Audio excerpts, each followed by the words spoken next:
Eli. Hi, Vinny. Okay, guys, I think we're on to the very last of our The Wind in the Willows.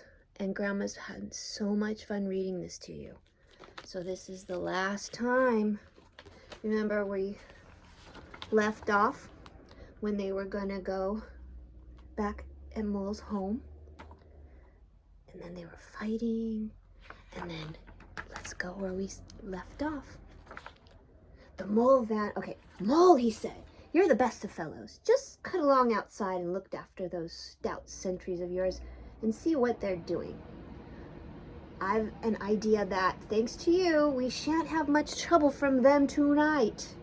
The mole vanished promptly through the window, and the badger bade the other two set a table on its legs again, pick up knives and forks, plates and glasses from the debris on the floor, and see if they could find materials for our supper. I want some grub, I do, he said, in a rather common way he had of speaking. Stir your stumps, Toad, and look lively. We've got your house back for you, and you didn't offer so much as a sandwich. Toad felt rather hurt that the badger didn't say pleasant things to him, as he had to the mole, and to tell them what a fine fellow he was and how splendidly he had fought, for he was rather particularly pleased with himself and the way he had gone from Chief Weasel and sent him flying across the table with one blow of his stick. But he busted about, and so did the rat, and soon they found some guava jelly in the glass dish, and a cold chicken, a tongue that was hardly been touched, some trifle, and quite a lot of lobster salad. And in the pantry they came upon a basketful of French rolls and any quantity of cheese, butter, and celery. They were just about to sit down when the mole clambered in through the window, chuckling with an armful of rifles. It's all over, he reported. From what I can make out, as soon as the stouts, who were very nervous and jumpy already, heard the shrieks and yells and the uproar inside the hall, some of them threw down their rifles and fled. The others stood fast for a bit, but when the weasel came rushing out upon them, they thought they were being betrayed. And the stouts grappled with the weasels, and the weasels fought to get away, and they wrestled and wiggled and punched each other and rolled over and over till most of them rolled into the river. They've all disappeared by now, one way or another, and I've got some rifles, so that's all right. Excellent and deserving animals, said the badger, his mouth full of chicken and trifle. Now, there's just one more thing I want you to do, Mole, before you sit down to your supper along of us. And I wouldn't trouble with you, only I knew I can trust you to see things done, and I wish I could say the same of everyone I know. I'll send the rat, if he wasn't a poet. I want you to take these fellows on the floor there upstairs with you. Have some bedrooms cleaned out and tidied up and make really comfortable. See that they're swept under the beds and put clean sheets and pillowcases on and turn down one corner of the bedcloths, just as you know it ought to be done. And have a can of hot water and a clean towels and fresh cakes of soap put in each room. And then you can give them a licking apiece, if it's any satisfaction to you, and put them on the back door, and we shan't see any more of them, I fancy. And then come along and have some of the old cold tongue. It's first rate. I'm very pleased with you, Mole. The good-natured Mole picked up a stick, formed his prisoners up into a line on the floor, gave them an order, quick march, and led the squad off to the upper floor. After a time he appeared again smiling and said that every room was ready and as clean as a new pin. And I didn't have to lick them either, he said. I thought of the whole thing that they were licking enough for one night, and the weasels, when I put the point to them, quite agreed with me, and said that they wouldn't think of troubling me. They were very penitent, and said that they were extremely sorry for what they had done, but it was all the fault of Chief Weasel and the stouts, and if ever they could do anything for us at any time to make up, we had only got to mention it. So I gave them a roll apiece and let them out at the back, and off they ran as hard as they could. Then the mole pulled his chair up to the table and pitched into the old cold tongue, and Toad, like the gentleman he was, put all his jealousy from him and said heartily, "Thank you kindly, dear Mole, for all your pains and trouble tonight, especially for your cleverness this morning.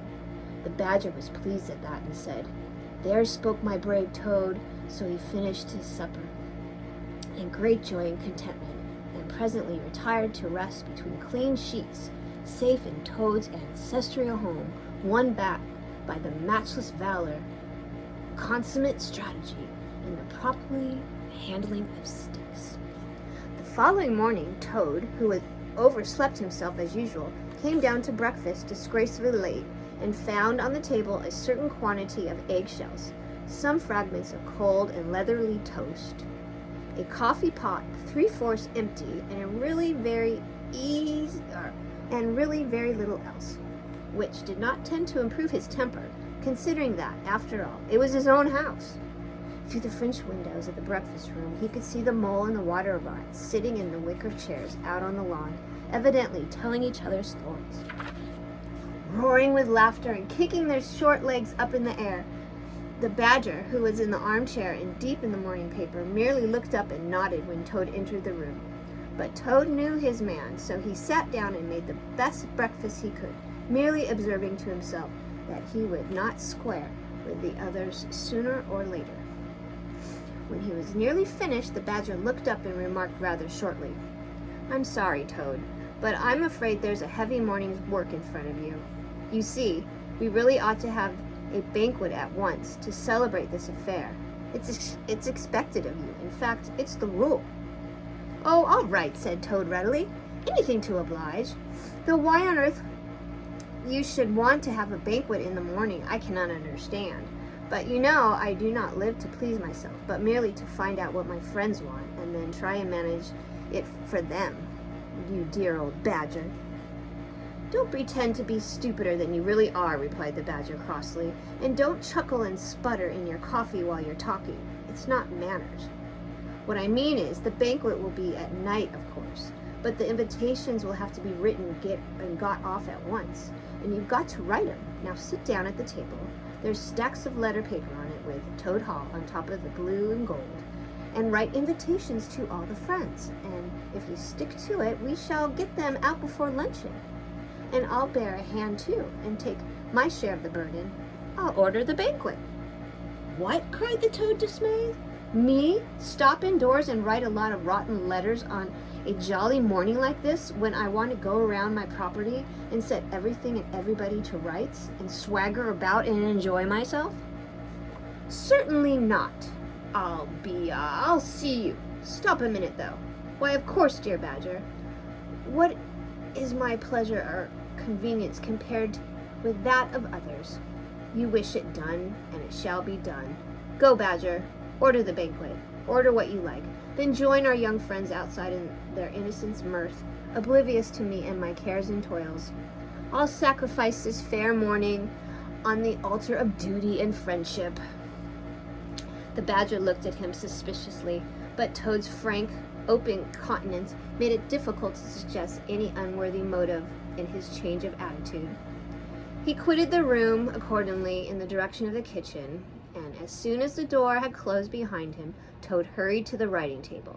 He would write the invitations, and he would take care to mention the leading part he had taken into the fight, and how he had laid the chief weasel flat, and how he would hint at his adventures, and what a career of triumph he had to tell about. And on the flyleaf he would have a sort of a program of entertainment for the evening, something like this, as he sketched out in his head. Speech. There will be other speeches by Toad during the evening. By Toad. Address. Synopsis. Our prison system.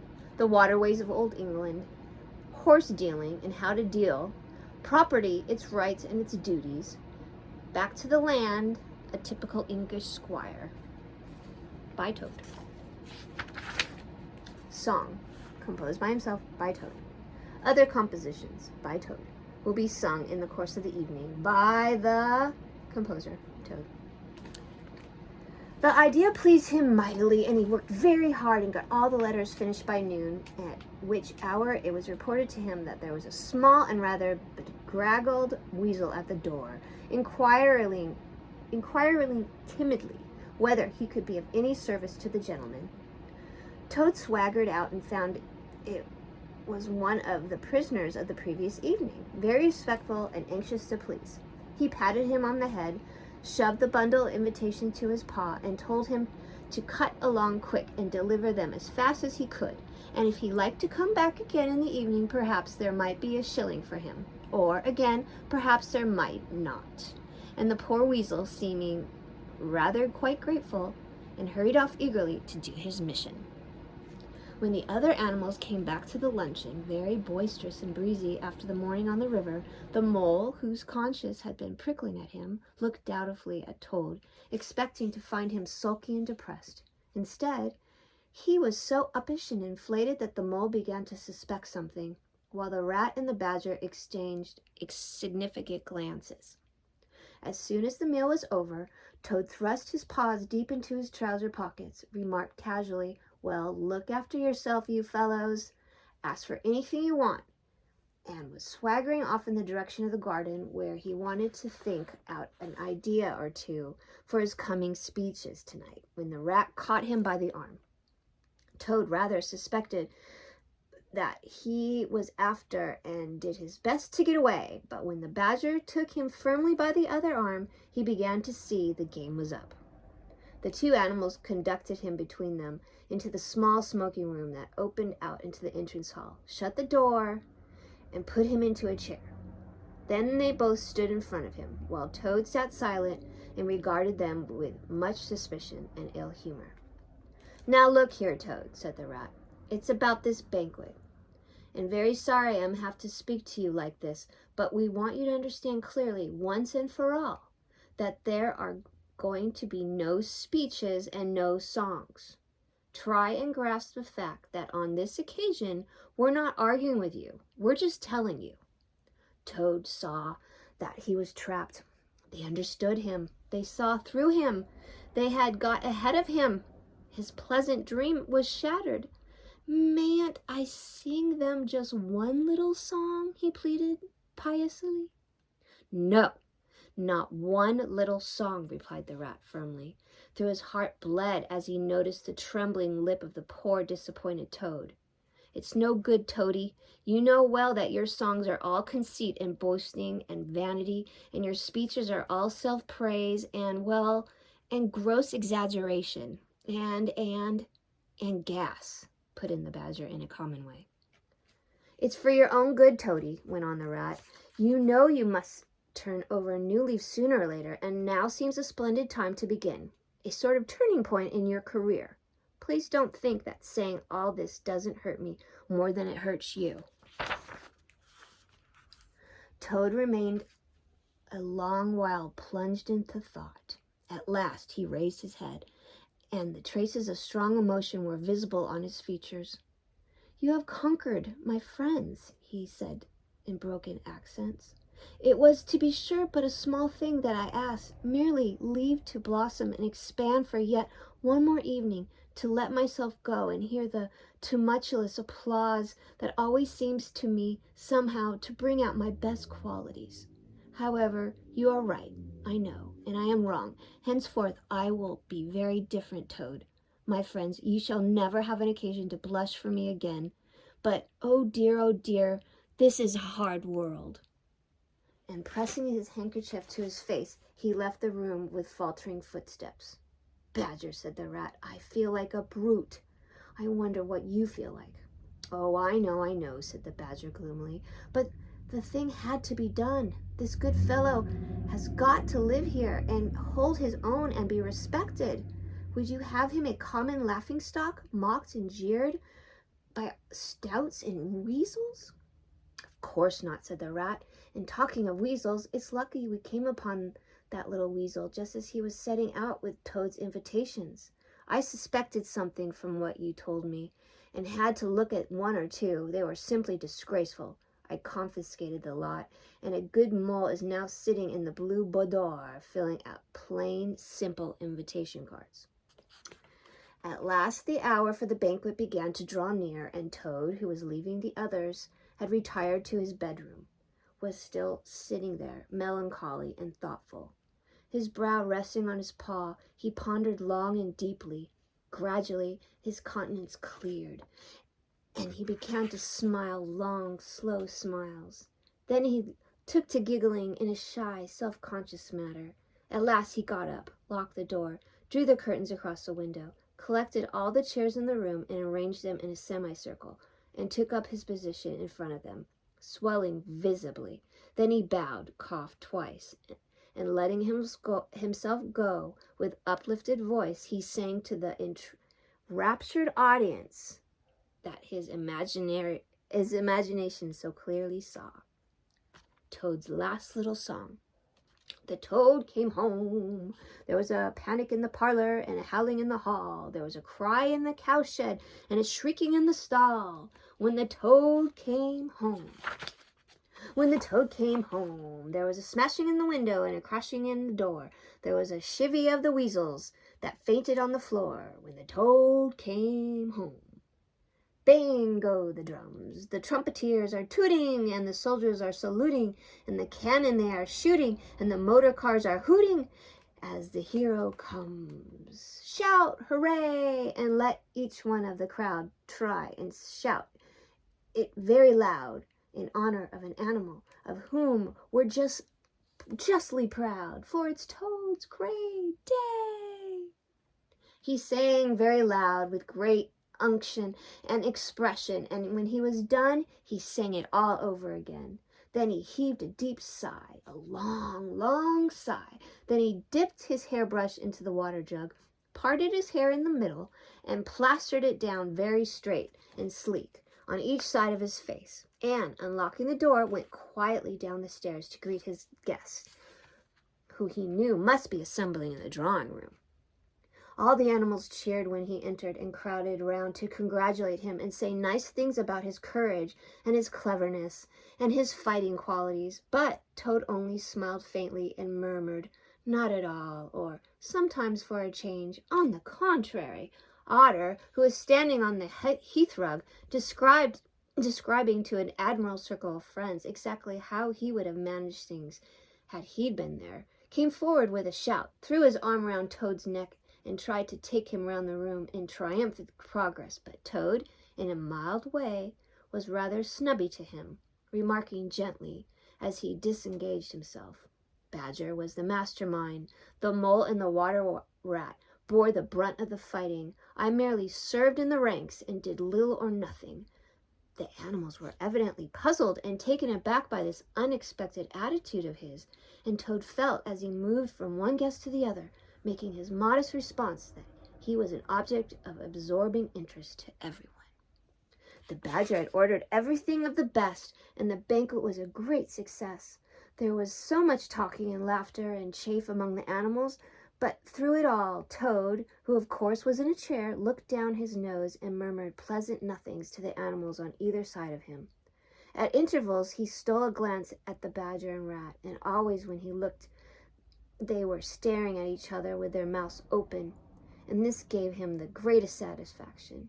Some of the younger and livelier animals of the evening wore on, got whispering to each other that things were not so amusing as they used to be in the good old days, and there were some knockings on the table and cries, "Toad, speech! Speech from Toad! Song! Mr. Toad's song!" But Toad only shook his head gently, raised one paw in mild protest, and, by pressing delicacies on his guest, by topical small talk, and by earnest inquiries after members of their families not yet old enough to appear at the social functions, managed to convey to them that this dinner was being run on strictly conventional lines. He was indeed an altered Toad. After this climax, the four animals continued to lead their lives, so rudely broken in upon civil war, in great joy and contentment, undisturbed by further risings or invasions. Toad, after due consolation from his friends, selected a handsome gold chain and locket set with pearls, which he dispatched to the Galler's daughter with a letter, and even the Badger admitted to be modest, grateful, and appreciative, and the engine driver, in his turn, was properly thanked and compensated for all his pains and trouble. Under severe compulsion from the Badger, even the barge woman was, with some trouble, sought out, and the value of her horse discreetly made good to her. The toad kicked terribly at this, holding himself to be an instrument of fate, sent to punish the fat woman with molted arms, who couldn't tell a real gentleman when she saw one. The amount involved, it was true, was not very burdensome, the gypsy's valuation being admitted by local assessors to be approximately correct. Sometime, in the course of the long summer evenings, the friends would take a stroll together in the wild wood, now successively tamed so far as they were concerned, and it was pleasing to see how respectfully they were greeted by the inhabitants, and how the mother weasels would bring their young ones to the mouths of their holes and say, pointing, "Look, baby, there goes the great Mr. Toad, and that's the gallant water rat, a terrible fighter, walking among him. Oh, and yonder comes the famous Mr. Mole, of whom you so often have heard your father tell. But when their infants were fractions and quite beyond control, they were quiet them by telling how if they didn't hush them and not fret them, the terrible gray badger would wound up and get them." This was a base libel of Badger, who, though he cared little about society, was rather fond of children, but he never failed to have its full effect. Oh my goodness. Let's look at this. Isn't this amazing? Here's the map, baby.